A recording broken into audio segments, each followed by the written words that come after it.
পারস্য উপসাগরের কৌশলগতভাবে অত্যন্ত গুরুত্বপূর্ণ হরমুজ প্রণালী ঘিরে দীর্ঘদিনের সামরিক ও কূটনৈতিক টানাপোড়েন এক নতুন মোড়ে এসে দাঁড়িয়েছে। ৬ মাস ধরে চলা বহুমুখী সংঘাত আর নৌ অবরোধের মধ্যে এই আন্তর্জাতিক সমুদ্র পথটির ভবিষ্যৎ এখন যেন ঝুলে রয়েছে কূটনৈতিক সিদ্ধান্তের ওপর। একদিকে ওমানের মধ্যস্থতায় একটি সমঝোতার চেষ্টা চলছে, অন্যদিকে ওয়াশিংটনের নীতি পরিবর্তনের বিষয়ে কঠোর অবস্থান ধরে রেখেছে তেহরান। ইরানের সর্বোচ্চ জাতীয় নিরাপত্তা পরিষদের সচিব মোহাম্মদ বাঘের জোলঘাদর স্পষ্ট করেছেন, যুক্তরাষ্ট্রকে তাদের সামরিক ও অর্থনৈতিক আচরণে বড় ধরনের সংশোধন আনতে হবে। এ লক্ষ্যেই তেহরানের পক্ষ থেকে ওয়াশিংটনকে ৬টি নির্দিষ্ট শর্ত দেয়া হয়েছে।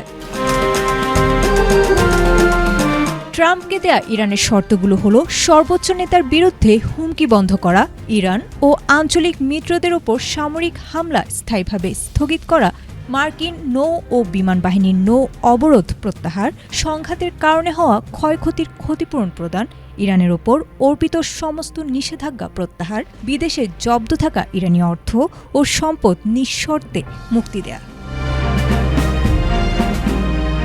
ইরানের পররাষ্ট্রমন্ত্রী আব্বাস আরাঘচি স্পষ্ট জানিয়েছেন, ওমানের সঙ্গে একটি খসড়া চুক্তিতে পৌঁছালেও যুক্তরাষ্ট্রের পক্ষ থেকে এসব শর্তের ইতিবাচক জবাব না মিললে প্রণালীর মূল অচলাবস্থা কাটবে না। সম্প্রতি ওমান উপসাগরে বাণিজ্যিক জাহাজে হামলার ঘটনা পরিস্থিতির জটিলতাকে যেন আবারও স্মরণ করিয়ে দিচ্ছে।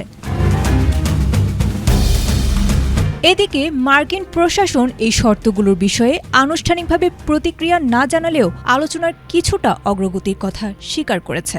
যুক্তরাষ্ট্রের ভাইস প্রেসিডেন্ট জেডি ভ্যান্স এক সাক্ষাৎকারে জানিয়েছেন, কূটনৈতিক ও সামরিক মাধ্যমে সংঘাতের একটি মাঝামাঝি সমাধান খোঁজা হচ্ছে। একই সঙ্গে পেন্টাগনের শীর্ষ কর্মকর্তারাও চলমান আকাশপথে বোমা বর্ষণের কৌশলের সীমাবদ্ধতা স্বীকার করে বিকল্প পথ খোঁজার উপর জোর দিচ্ছেন। সব মিলিয়ে হরমুজের ভবিষ্যৎ এখন নির্ভর করছে তেহরানের এসব শর্তের জবাবে ওয়াশিংটন কতটুকু নমনীয় নীতি গ্রহণ করে তার উপর। আয়েশা আক্তার, এটিএন বাংলা।